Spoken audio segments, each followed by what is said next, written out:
ఆనాటి ముఖ్యమంత్రులు వాళ్ళను పాలమూరు జిల్లాకు తీసుకొచ్చేటోళ్ళు. ఎందుకయ్యా అంటే మన పేదరికాన్ని చూపించడానికి, మన వెనుకబాటుతనాన్ని చూపించి, అయ్యా మేమందరం వెనుకబడ్డాం, పాలమూరు వాళ్ళు నిరక్షరాస్యతతో కొట్టుమిట్టాడుతున్నాడు, పాలమూరు జిల్లా ప్రజలు వలసలు పోతున్నారు, తినడానికి తిండి లేదు, కట్టుకోవడానికి బట్టలు లేవు, ఈ పేదరికాన్ని చూసి మాకేమైనా బిచ్చమయ్యా అని అడుక్కోవడానికి మనల్ని చూపించేవాళ్ళు.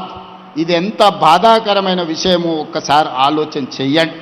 పేదరికాన్ని చూపించడానికి ప్రభుత్వం గ్రాంట్స్ అడగడానికి పాలమూరు జిల్లాను ఒకనాడు చూపించేది. ఇక ఏమాత్రం ఇది సహించరానిది.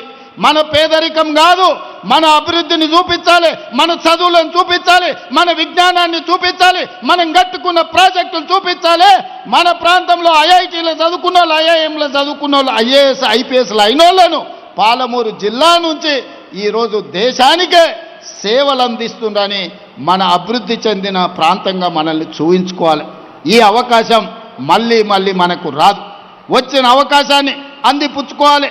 ఈ మహబూబ్నగర్ జిల్లాలో ఉన్న ప్రతి విద్యార్థులకు నేను చెప్తున్నా, క్రమశిక్షణతో చదువుకోండి, జీవితంలో పైకి రాండి. చదువు ఒక్కటే మన జీవితాన్ని, మన భవిష్యత్తును మారుస్తుంది. ఆ చదువులకు అవసరమైన నిధులు ఇచ్చే బాధ్యత నాది. పేదరికం పోవాలంటే పసిడి పంటలు పండాలి, రైతుల కళ్ళల్లో ఆనందం ఉండాలి. పసిడి పంటలు పండాలన్నా, పేదరికం పోవాలన్నా ప్రాజెక్టులను పూర్తి చేసుకోవాలి.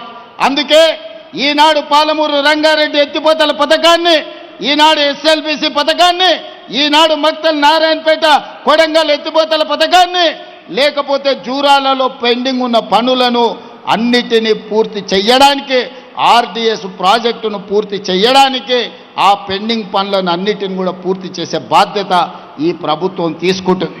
నా సూచన ఒక్కటే, మా సహచర ఎమ్మెల్యేలకు ఎక్కడెక్కడైతే భూసేకరణ ఉందో, ఎక్కడెక్కడైతే R&R ప్యాకేజీలు పెండింగ్ ఉన్నాయో, మొట్టమొదట నష్ట పరిహారం వాళ్లకు ఇప్పించండి.